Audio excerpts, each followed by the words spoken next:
नाशिक जिल्ह्यातील नामपूरगाव हिरा हॉस्पिटलचे संचालक तथा भाजपचे ज्येष्ठ नेते डॉक्टर सी.एन. पाटील यांच्या घरावर या दिवशी काळाचं सावट पसरलं होतं. घरात सगळीकडे शांतता, परंतु या शांततेतून भेदणारी एक गोष्ट होती. पाटील कुटुंबियांच्या घरातून येणारा आर्त विलाप.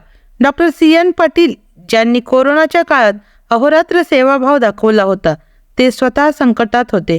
पाटील कुटुंबाचा आजचा दिवस मात्र इतका त्रासदायक असेल याचा कुणालाही कल्पना नव्हती. त्यांचा डॉक्टर मुलगा आणि डॉक्टर जावयाचा एकाच दिवशी मृत्यू झाला होता आणि आज दोघांवर एकाच वेळी अंत्यसंस्कार होणार होते. डॉक्टर पाटील हे नाशिकमधले एक आदरणीय व्यक्तिमत्व होते. गोरगरीब लोकांसाठी हिरा हॉस्पिटल हा त्यांचा उभा केलेला आधार होता. त्या काळात जेव्हा लोक भयभीत होते, त्यांनी अहोरात्र सेवा देत लोकांचा जीव वाचवला. त्यांच्या मुलाने डॉक्टर आदित्य चिंतामण पाटील नेहमी आपल्या वडिलांचा आदर्श ठेवला. लातूर वैद्यकीय महाविद्यालयातून MBBS पूर्ण केल्यानंतर तो वडिलांच्या व्यवसायात सहभागी झाला होता. मुलगा आणि वडील दोघांनी मिळून समाजात सतत काहीतरी करण्याचा प्रयत्न केला होता. सुमारे 20 दिवसापूर्वी आदित्यला कावीळ झाली. त्याच्या तब्येतीनं अचानक साथ सोडले. मालेगाव आणि नाशिक येथे उपचार सुरू झाले, पण परिस्थिती हळूहळू गंभीर बनत गेली. हृदयाला असह्य अशा या आजाराने शेवटी आदित्यचा जीव घेतला. याच दिवशी दुसरी दुर्दैवी घटना घडली. पाटील यांच्या जावयाचा डॉक्टर विजय खैरनारचा डेंग्यूच्या तडाख्यातून मृत्यू झाला.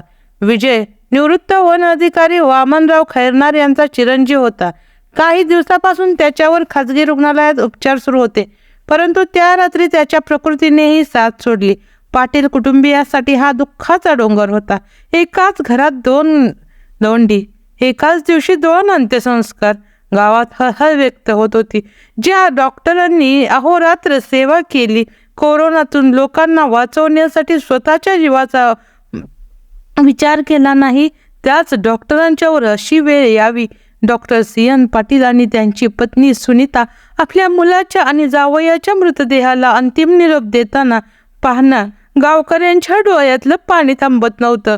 मोसम तीराच्या स्मशानभूमीत आदित्यला शोकाकुल वातावरणात अंत्यसंस्कार करण्यात आले. त्या मातीच्या ढिगाऱ्यात त्यांनी मुलाचे स्वप्न, त्यांचा हसरा चेहरा आणि त्यांचे भविष्य पाहिलं होतं.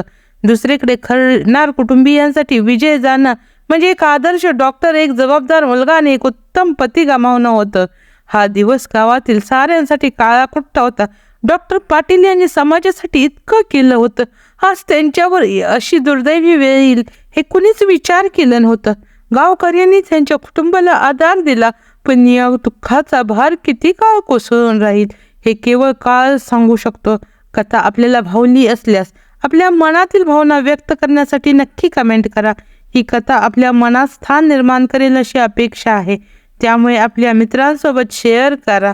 शेवटी आयुष्यामध्ये काही नाही खाली हाताने यायचं आणि खाली हाताने जायचं, आणि अशाच हृदयस्पर्शी गोष्टीसाठी आपल्या YouTube चॅनलला सबस्क्राईब करायला विसरू नका.